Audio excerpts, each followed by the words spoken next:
Ma tunnen ennast nii hästi siin. Te olete nii toredad.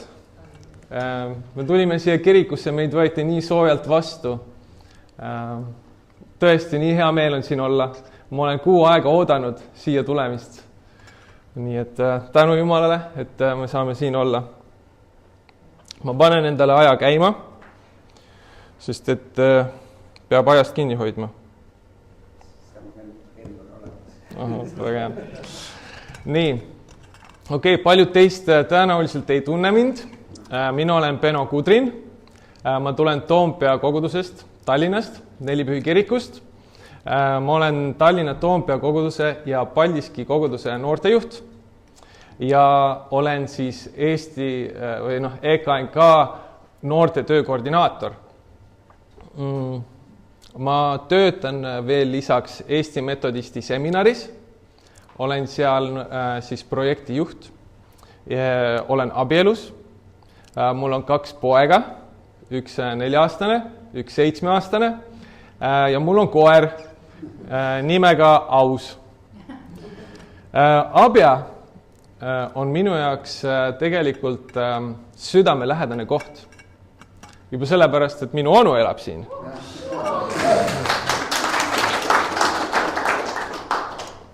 Aga ka minu teine onu elas siin. Nüüd teda ei ole enam meie keskel. Aga kui ma olin väike poiss, siis ma jooksin siin küla vahel. Mäletan siis minu onu Peetri poeg Peeter võttis mind oma sõbra juurde ja me mängisime koos PlayStationit, arvutimänge. Ja suvel oli siin alati tore olla.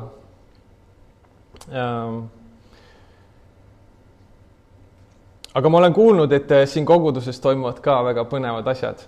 Et uued inimesed tulevad siia, et toimuvad põnevad sündmused ja et uued noored tulevad kogudusse noortetöö raames. Ma ei tea, kas nad on pühapäeval ka kohale tulnud? Jah, okei, väga lahe, väga lahe. Üks noor on juba. Sorry, ma ei saanud sinust mööda vaadata, aga valet nii siin. Minuga kaasas on Greg. Greg on missionär Eestis, tuli Iirimaalt Joonas, ka minu kogudusest üks noortest ja Adli, minu siis noortetöö üks noortejuhtidest. Ja nad on siin täna meiega ja peale teenistust nad on valmis teiega palvetama, kui te soovite. Üks põhjus, miks ma täna teiega siin olen, on see, et Jumal on tegemas midagi erilist Eesti Kristliku Nelipühi kiriku noortega. Just hiljuti Gregi, Merilini ja mõne teise noortejuhiga me tegime noorteliidu, Eesti Kristliku Nelipühi kiriku noorteliidu. Seda pole varem, midagi sellist pole varem tehtud. See on midagi täiesti uut.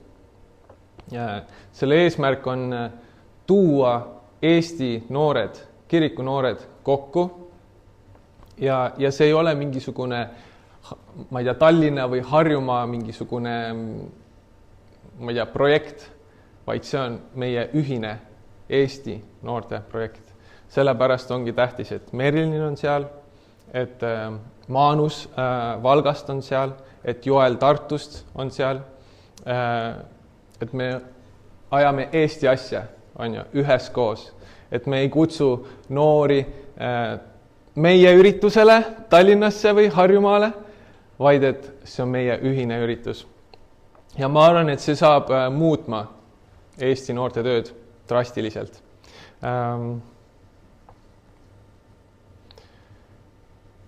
Ja üks eesmärk on ka see, mida ma olen kuulnud teistes Eesti kogudustes, et noored, kes kasvavad koguduses ülesse, lähevad hiljem näiteks Tartusse õppima või Tallinnasse, siis juhtub selline asi, et nad kaovad ära.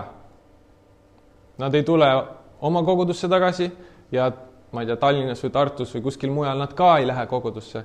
Ja see juhtub selle tõttu, et ei ole loodud sellist head võrgustikku, kus noored on oodatud ja neil on juba sõbrad seal koha peal. Me tahame ka seda muuta. Okei, aga ja siis üks asi veel, et kuidas me seda tegema hakkame. Esimene projekt on meil seesama suvepäevadel, kus tuleb tõenäoliselt see telk tuleb. Me teeme noortelaagri, siis kogu Eesti Kristliku Nelipühi kirikute noorte laagri, kus kõik noored tulevad kokku. Et varem siiamaani on lihtsalt kõik kogudused teinud ise oma noorte töödele noorte laagreid, aga seekord me paneme kõik jõud kokku ja nad ühinevad seal koos, nad hakkavad koos teenima seal, see ongi see koht, kus nad saavad üksteisega nagu tuttavaks, nad saavad seal sõbraks, nad saavad koos teenida ja näha, õppida teiste pealt, kes on juba kogenumad, kuidas siis jüngerdada, kuidas kogudusi rajada, kuidas teenida koguduses, kuidas aidata inimesi. Aga ennem kui ma alustan oma jutlusega, tahan ma vaadata, kui tähelepanelikud jutluse kuulajad te olete. Eelmisel pühapäeval rääkis kes? Kes rääkis eelmisel pühapäeval kirikus? Pastor Kuldar. Õige vastus. Nii, millest pastor Kuldar rääkis?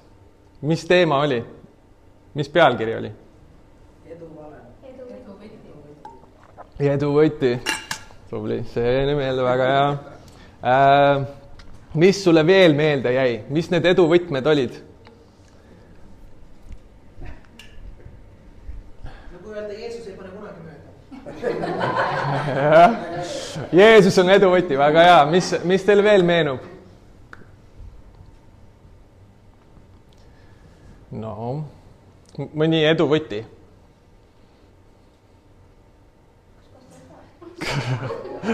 Kuidas? Sõnakuulelikkus, väga hea. Oli, väga hea. Nii. Kas oli üks veel? Pakkuge üks veel. Mis oli veel? Öelge mõni tegelane, kellest Kuldar rääkis.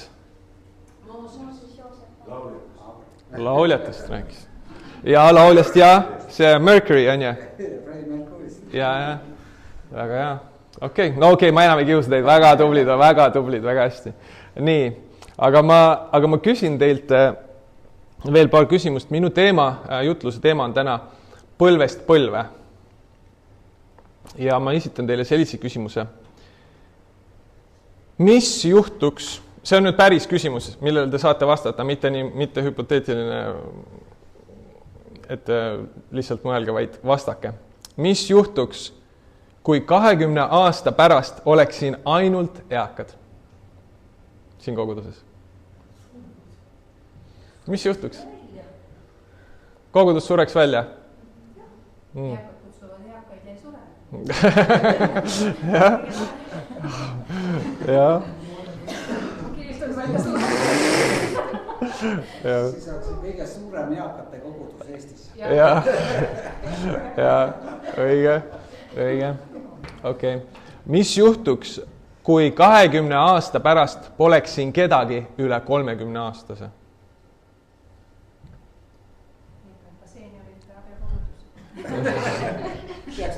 Ei, kuulake uuesti. Mis juhtuks, kui 20 aasta pärast poleks siin kedagi üle 30 aastase? Et nagu vastapidi, et kõik oleksid alla 30 aastased. Mis siis oleks?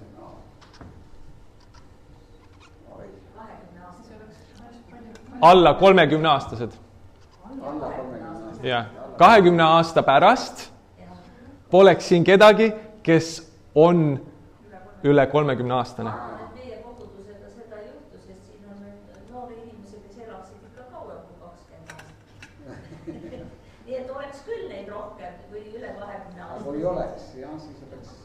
Et kui siin oleksid kõik, kui siin koguduses oleksid ainult, ma ei tea, lapsed, noored täiskasvanud, aga vot kedagi üle 30 aastase siin ei oleks.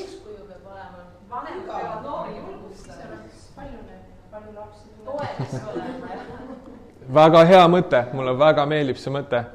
on ju, eeskuju on vaja, õige. Minu tänane sõnum on selline. Jumal on loonud meid vajama üksteist. Me toimime Jeesuse ihuna ainult koos. Minu sõnum täna on sind aidata mõista, kui tähtsad on erinevad põlvkonnad toimimas koos ja minu sõnum on anda sulle praktilised oskused, kuidas seda teha. Me oleme loodud põlvkondade jaoks. Kellel siin on piibel? Tõsta oma piibel üles. 1, 2, 3, 4, 5, 6, 7, 8. Väga lahe. Avame siis 1. Moosese 18 kuni 19.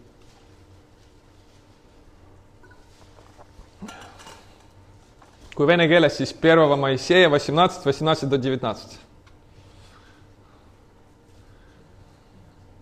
Paul, kus sinu piibel on? Kodus. Okei. Seekord annan andeks. Nii. Olete valmis? Abraham saab ometi suureks ja vägevaks rahvaks ja tema kaudu õnnistatakse kõiki maailma rahvaid. Ma loen ühe korra veel. Abraham saab ometi suureks ja vägevaks rahvaks ja tema kaudu õnnistatakse kõiki maailma rahvaid. Me kõik soovime, et meie kogudus saaks suureks ja vägevaks. Soovime? Me soovime, et selle Abja koguduse kaudu kogu Abja linn saaks õnnistatud. Soovime? Me soovime, et ka väljaspool Abja inimesed saavad õnnistatud selle koguduse kaudu. Amen. Aga kuidas me seda saame? Loeme edasi. 19. salm. Sest ma tean temast, ehk siis Abrahamist, sest ma tean temast, et ta käsib oma poegi ja järel tulevat sugu hoida issanda teed ning teha, mis on õige ja kohus, et issand võiks anda Abrahamile, mis ta temale on tõotanud. Panite tähele? Selleks, et meil need kõik asjad siin Abja koguduses oleks, meil on vaja käskida oma poegi ja järel tulevat sugu hoida issanda teed. Loeme veel. Psalmid 145, 4.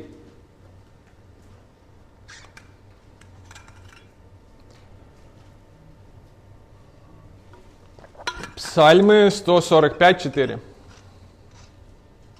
Или псальмист. Псальмист. Псалмы, да.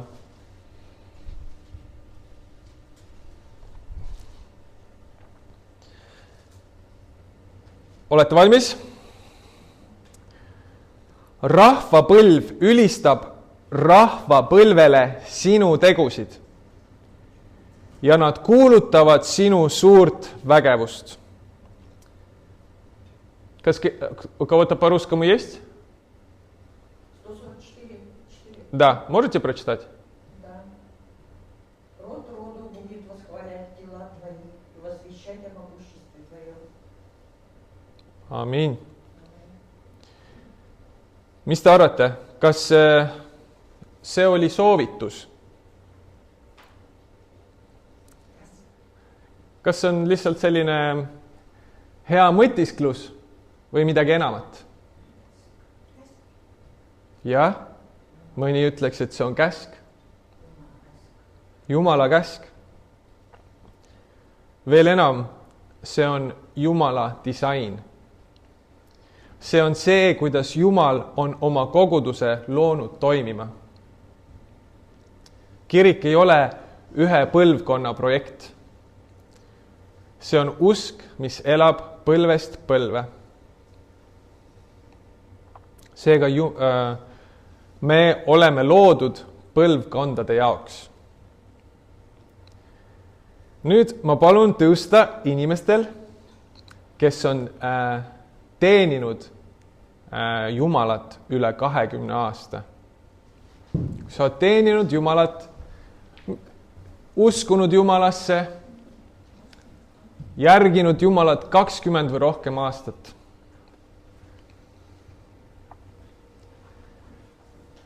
Nüüd kõik teised, öelge neile, au Jumalale teie ustavuse eest. Au Jumalale teie ustavuse eest. Aitäh, kallid. Te olete tõesti ustavad ja tublid. Need on inimesed, kes on elav näide pühendunud ja vankumatudest Jeesuse järgijatest. Lähme edasi. Kohtumõistjate 20.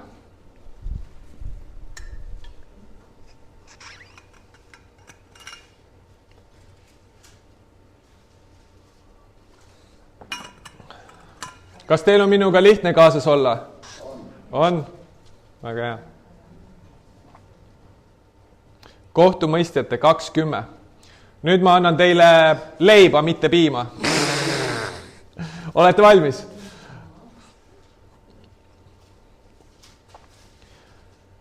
Tõusis põlvkond, kes ei tundnud Issandat. Mis juhtus Iisraeli rahvaga, kes unustas oma Issanda peale Joosua surma? Kes teab? Kuidas? Surid. Mis veel juhtus? On ju Joosua suri ja siis tõusis põlvkond, kes ei tundnud Issandat. Mis siis juhtuma hakkas? Ja. Neid hajutati, Iisraeli rahvas hajutati laiali. Kas midagi veel juhtus? Mis veel juhtub tavaliselt, kui inimesed unustavad Issanda ära? Vanas testamendis. Just. Väga tubli. Jah. Nad hajusid laiali ja hakkasid uskuma ebajumalaid. Nüüd, kas me peaksime kartma, et meie koguduses ja linnas võib midagi sarnast juhtuda? Ei. Aga meil on võimalus õppida Iisraeli rahva vigadest. Me oleme loodud põlvkondade jaoks. Aga kuidas me saame siis, te olete nõus, et põlvkonnad on Jumala jaoks tähtsad? Olete minuga nõus? Jah. Paul, sa oled minuga nõus? Jah, väga hea. Aga kuidas me saame siis seda praktikasse panna? Tegelikult ju ei ole lihtne. Teised põlvkonnad on natukene teistsugused, on ju? Teised põlvkonnad mõtlevad natukene teistmoodi, käituvad natuke teistmoodi, käivad võib-olla isegi teistmoodi riides. Mõtle, kui astub sisse üks noor, praegu keset talve, lühikestes pükstes ja särgis. Mis tundeid see sinust tekitab?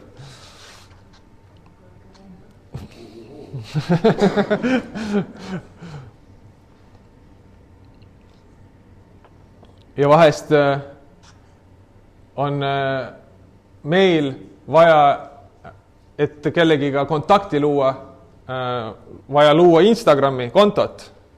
Kas sa oled valmis endale Instagrami kontot tegema?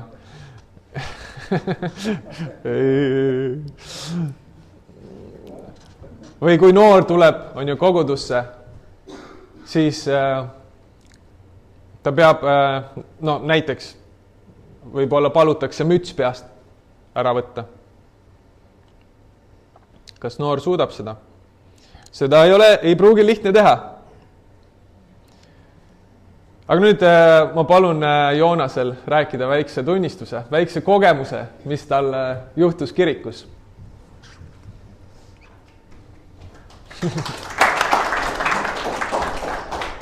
Üldse ei pea plaksutama. Ma olin mingi 11-12, ma kutsusin ühe enda klassivenna kirikusse. Lihtsalt seepärast, et mul oli see tore ja mul otseselt tal on ka see tore. Ja me seal jooksime nagu teenistuse ringi, pea uksest sisse välja Toompeal ja üks hetk üks mees astus sinna ukse ette, pani ukse kinni ja mu sõber läks seda usse niimoodi tirima ja siis ta hoidis seda kinni ja siis seal mehel vist oli nii kuidagi, ma ei tea, mis ta hakkas, igal juhul lükkas mu sõpra, nii et kukkus pikali maha ja siis vaatasid seal mingi paar sekundit 11 ja oli nagu väga ebameeldiv kogemus. Ja ma arvan, et peale seda mu sõber vist ei tahaks enam kirikusse tulla. Jah, et hoiame koguduse uksi lahti noortele ja isegi kui lapsed jooksevad ringi, siis ka, on ju, laseme neid sisse ja isegi kui nad karjuvad. Ätli, kas sa räägiksid meile ka oma kogemusest? Oli üks kogemus, aga ma tahan teist rääkida tegelikult. Et kõigepealt ütlen see, et ma olen missionär USA-st, ma olen 13 aastat siin elanud ja kõik mu kaugpere on kõik USA-s ja just hiljuti mu vanaisa suri, aga mida ma tahan öelda, et see, et Jumal tegi läbi tema nii imelisi asju. Ta ei olnud kõige tervislikum, ta oli ratastoolis, ta oli väga nagu tavaline ameeriklane, väga suur ja ta oli väga palju raskusi, aga üle 10 korda ta käis, sõnad tuleb praegu välja, ta käis arsti juures ja öeldi, et ta sureb, nagu plaanigi, et ta sureb ja tulesid välja. Ja 10 korda ta tuli tagasi, mitte nagu täiesti tervena, aga ikkagi ta elas edasi.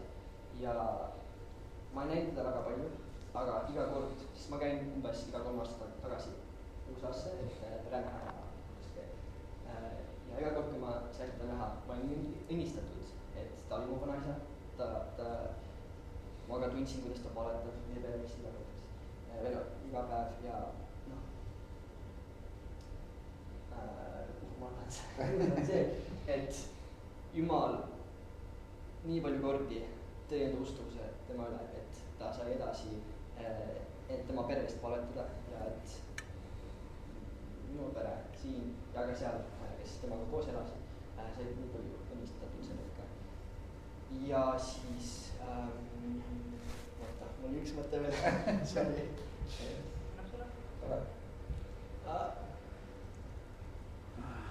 Ei tule kahjuks, aga teine mõte on see, et ma olen väga õnnistatud, ta oli minu vanaisa ja kuigi mul on väga kahju, et ma ei saa temaga rohkem aega veeta, ma tean, et ta armastas mind ja et ta oli nii hea vanaisa, kui ta sai olla.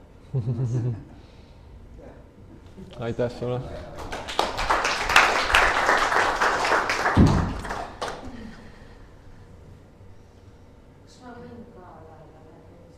No, jah. Aga mul on just nagu see kogemus, millest ma ise õppisin, ma mõtlesin, et see võib nagu see, ma hästi haakuksin. Meil oli laste üritus, see Samaritan person niimoodi, et linnalapsed kutsuti koos üritus lastele ja noortele ja tuli kõik. Kes iganes need kutseid said ja koolide kaudu jagati väga palju lapsi, väga palju nagu töö tegemist ja niisugust askeldamist. Ja siis üks, järsku ma vaatan, et selline norm väljas, küsin, et miks sa siin oled? Aga mind ei lubatud sinna sisse, et mis siis nagu on, et mis pärast? No ma ei tea, et üks tuli hakkas räuskama mu peale ja nagu niimoodi ajas mind nagu tuli välja, oli lihtsalt see, et nagu rääkisime ka sellega, kes siis ta oli välja ajanud. Talle ei meeldinud, et see noor rakendas ja ütleme, tema sõnavara oli tema ja selle noore jaoks absoluutselt tavaline, sest nende kodus niimoodi räägiti. Aga nüüd see töötegija kirikus arvas, et kirikus peab kõik väga püha olema. Ja et selline kõneviis ei sobi siia ja sellepärast tuleb see siit kõrvaldada ja välja kupatada. Ja siis see väga nagu puudutas mind ja see on nagu õpetanud nagu mind, et kui inimesed tulevad kirikusse, nad võivad olla täpselt sellised, nagu nad on, sest et Jumal muudab neid, mitte nad ei pea saama õudselt hea kõneviisi seal väljas, seal ju ei saagi seda. Vau, aitäh. Kuidas su nimi on? Kaie, aitäh Kaie. See väga hästi iseloomustab seda jutlust. Psalmid 145:4 uuesti. Rahvapõlv ülistab rahvapõlvele sinu lugusid ja nad kuulutavad sinu suurt vägevust. Mis siin siis praktiliselt toimub? Siin räägitakse lugusid. Rahvapõlv ülistab rahvapõlvele sinu tegusid ja nad kuulutavad sinu suurt vägevust. On ju, rahvapõlved räägivad üksteisele seda, mida Jumal on nende elus teinud. Kui te teate Vana Testamenti, siis juutide jaoks oli siiamaani väga tähtis rääkida seda, kuidas nad said Egiptusest välja. See on nende usu alus, üks usu alustest. Rääkida oma lastele, et nende lapsed räägiksid edasi oma lastele lihtsalt lugusid. Piibel on täis lugusid. Ja ma usun, et sinu elu on ka täis lugusid, kuidas Jumal on sinu elus tegutsemas. Ja kui tulevad uued inimesed siia kogudusse või on siin koguduses keegi, ma kujutan ette, et te olete siin juba nii semud, et te juba olete kõik siin väga sina peal, aga kui sul ei ole siin kedagi või kui siin on keegi, keda sa väga hästi ei tunne, siis mine selle inimese juurde ja jaga oma lugusid sellest, mida Jumal sinu elus on teinud. Ja kui noored tulevad kirikusse ja sa mõtled, et mis ma nüüd selle noorega siin peale hakkan, siis mine tema juurde, tee temaga tutvust ja räägi talle oma lugusid sellest, mis Jumal on sinu elus teinud.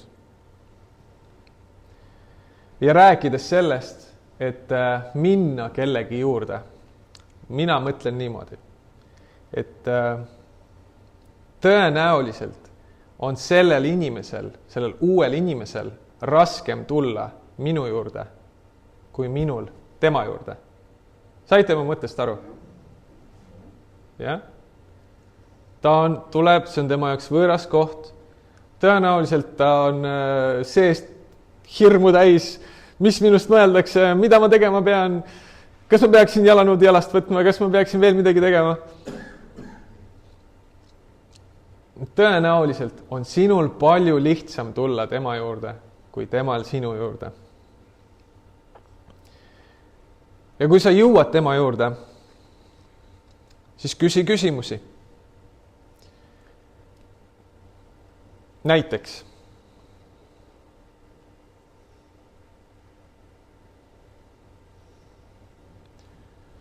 nii, ma otsin oma küsimused ülesse.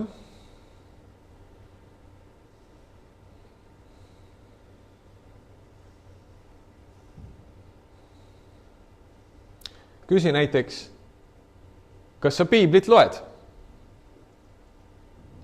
Väga hea küsimus. Oled nõus? Kas sa palvetad?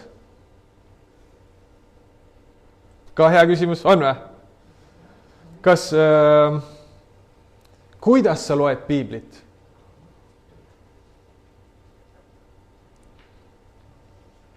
Kuidas sa palvetad? Kas on head küsimused? Minu arust palju paremad küsimused, kui küsida, et kuidas läheb. Või et millega tegeled. Need on need küsimused, mis toovad inimest Jumalale lähemale. Või küsi näiteks, kas oled oma elus kogenud Jumalat? Näiteks täitsa uus inimene tuleb. Suur tõenäosus on, et ta on juba kuidagi Jumalat kogenud, kui ta juba siia tuli. Ja kui ei ole kogenud Jumalat, siis ütled, aga tead, mis Jumal minu elus tegi? Ja räägid sellest, mis Jumal sinu elus tegi. Mina küsin selliseid küsimusi inimestelt. Nad väga üllatuvad tihti, aga need küsimused panevad mõtlema asjadele, mis on tähtsad. Amen! Aitame üksteisel oma vestlustega Jumalale lähemale jõuda. Ja kui sa kellegiga suhtled, miks ma üldse räägin sellest? On see, et ma tahan teid natukene õpetada. Sest et ma tean, kui raske see on minna kellegi juurde, kes on teistsuguse taustaga. Ja sul on lihtsam tulla sellise inimese juurde, kes on käinud võib-olla sinuga samas koolis, kes on sinuga samas vanusegrupis või midagi muud. Aga kui tuleb näiteks noor või laps või oled sina keskeas ja see uus inimene on eakas inimene, siis see võib esialgu tunduda raske. Aga kui sa need nipid jätad meelde, siis see võib sind aidata väga palju. Ja tihtipeale, kui me vestlust kellegiga arendame, siis ei ole vaja hakata teoloogilisi arutelusid pidama pikki. Või midagi tõestama. Näiteks inimene küsib, et kui Jumal on nii hea, siis miks on sõjad? Või miks toimub maailmas nii palju halba? Sul ei ole vaja hakata talle teoloogiliselt seda selgitama, miks see niimoodi on. Sa võid rääkida sellest, kuidas Jumal on sinu elus hea. Kui päris Jumal on sinu elus. See on midagi, mida mitte keegi ei saa ümber veenda. Ja see päriselt mõjub. Ja see aitab seda inimest.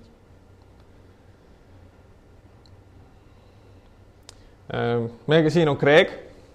Kui tema oli noor, ta sattus kirikusse ja tema pere ei olnud kristlased.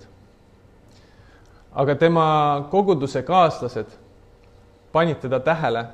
Nad tulid temaga suhtlema ja kuna ta elas kirikust eemal, siis nad hakkasid teda järjekorras nagu kirikust koju viima ja on ju kodust kirikusse viima. Nad panid tähele tema vajadusi ja see on teine punkt, mis on hästi praktiline, et paneme üksteise vajadusi tähele. Ma kujutan ette, et meil kõigil on siin väga palju vajadusi. Nii et paneme tähele, suhtleme, küsime üksteiselt, kuidas ma saan sind aidata.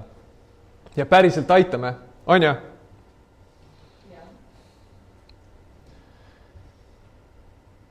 Aga loeme ühe piiblisalmi veel, piibli koha.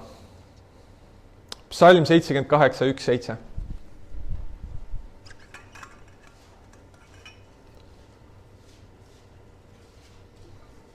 Psalm 78, 1-7. See piiblisalm räägib väga hästi sellest, kuidas põlvkonnad on tähtsad ja kuidas meie peaksime mõtlema üksteise peale. Olete valmis? Psalm 78, 1-7. Pane tähele, mu rahvas, minu seadust. Pöörake oma kõrvad minu sõnade poole. Ma avan oma suu õpetussõnadega. Ma ilmutan mõistatusi muistsest ajast, mida me oleme kuulnud ja mida me teame ja mida meie vanemad on meile jutustanud.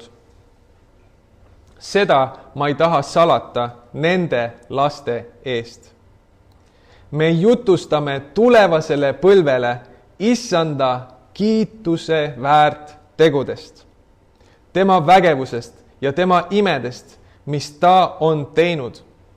Ta asetas tunnistuse Jaakobisse ja seadis Iisraelisse seaduse, mida ta käskis meie esivanemail teatada oma lastele, et tulevane põlv seda tunneks.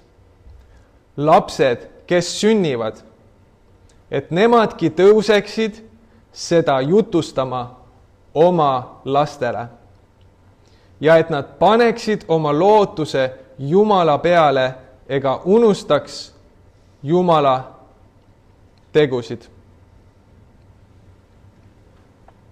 Kas te panite tähele, et siin meid ei julgustata ainult rääkida generatsioonidele, kes on praegu siin, vaid generatsioonidele, kes pole veel isegi sündinud? Kas Abja kogudus mõtleb generatsioonidele, põlvkondadele, kes pole veel sündinud? Kas Abja kogudus teeb midagi selleks, et need põlvkonnad, kes pole veel sündinud, kuuleksid Jumala sõna ja saaksid osad tema headusest? Nii et räägime üksteisele Issanda tegudest ja tema vägevusest. See tõstab üles lootuse noortes, lastes ja täiskasvanutes. Lootus Issandas, mida me kõik nii väga vajame, et selle usu tee lõpuni üheskoos minna. Nüüd, kui sa saad, tõuse püsti. Tõuseme kõik koos püsti.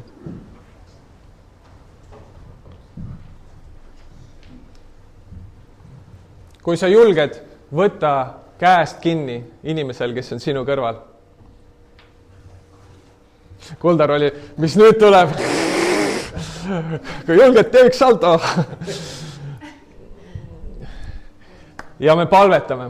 Ja meie seas on siin erinevad põlvkonnad.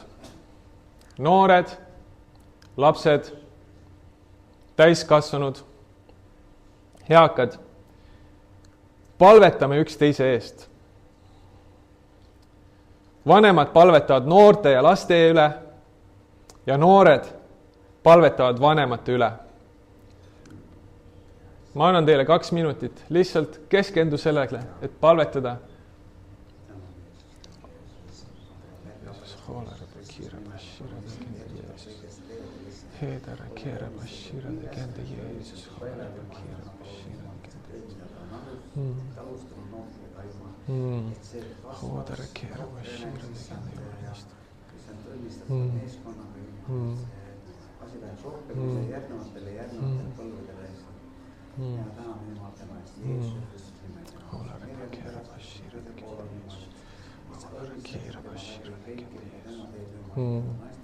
Halleluja, Reba kiira, Bashira, legenda Jeesus, tänu sulle. Hola, Reba kiira, Bashira, legenda Jeesus, Hedera, kiira, Bashira, legenda Jeesus.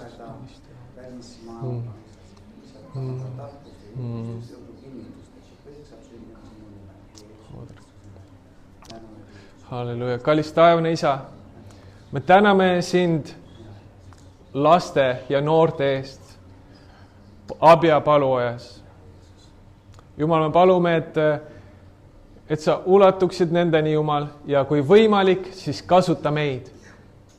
Kui võimalik, kasuta meid, Jumal. Anna meile julgus astuda välja oma mugavusest, küsida küsimusi, rääkida nendest lugudest, mis sina oled meie elus teinud, Jumal. anna meile julgust julgustada lapsi ja noori ja hoida neile ust lahti. Jumal, ma palun sind vanemate põlvkondade pärast. Ma tänan sind, Jumal, selle suure kogemuse eest, Jumal, mis sina oled neile andnud, Jumal. Selle suure usu eest, mis sa oled neile andnud, Jumal. Selle vankumatu usu eest, Jumal. Aitäh, et sa oled hoidnud seda usku. Jumal, ma palun, et sa annaksid seda usku veel rohkem. Jumal, ma palun, et see kogudus täituks lastega. Et see kogudus täituks noortega. Ja noorte peredega, Jumal. Ja eakatega. Lihtsalt selleks, et me võiksime erinevate põlvkondadega tõsta oma hääle ja laulda sulle, siis peab mu hing kiitma sind lauluga. Sest oled suur, mu issand sa. Halleluuja. Amen.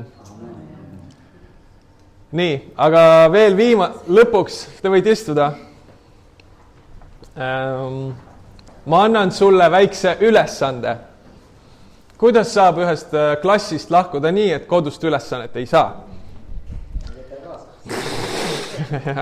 Loodan, et sina võtad. Ma palun sul leida kellegi, kas siin koguduses või väljaspoolt kogudust. Kuldar siis saab järgmine pühapäev küsida üle oma rahvalt, et kas ikka sai tehtud ülesanne. Leida kellegi teisest generatsioonist, teisest põlvkonnast, mitte sinu põlvkonnast. Põlvkond tähendab kedagi, kes on sinust 15 aastat kas vanem või noorem. Keegi, kes võiks olla siis sinust kas 15 aastat vanem või keegi, kes võiks olla sinust 15 aastat noorem. Okei? Sa lähed sellise inimese juurde ja küsid talt ühe nendest küsimustest. Kuidas sa said päästetud? Okei? Esimene küsimus. Kuidas sa said päästetud? Kas te saate sellest küsimusest aru? Jah? Ja kui see inimene ei ole päästetud, kellega sa tahad rääkida, siis sa võid küsida, kas sa oled kunagi Jumalaga kohtunud? Aga see oli juba teine küsimus, mul on üks küsimus sulle veel. Kolmas küsimus. Mis Jumal räägib sulle viimasel ajal? Okei? Paul, kas sa küsid kellegilt? Okei. Aga ma loodan, et sa panid need mõtted kirja endale, need küsimused panid endale kirja. Võib-olla saab kuidagi mingil moel need küsimused veel edasi saata. Esimene küsimus. Kuidas sa päästetud said? Number 2, kui ta kristlane ei ole, kas Jumal on midagi sinu elus teinud? Ja 3, mis Jumal räägib sulle viimasel ajal? Ma usun, et sa saad väga hea kogemuse osaliseks. Ja see aitab põlvkondadel ühtsust luua. Aitäh teile, sõbrad!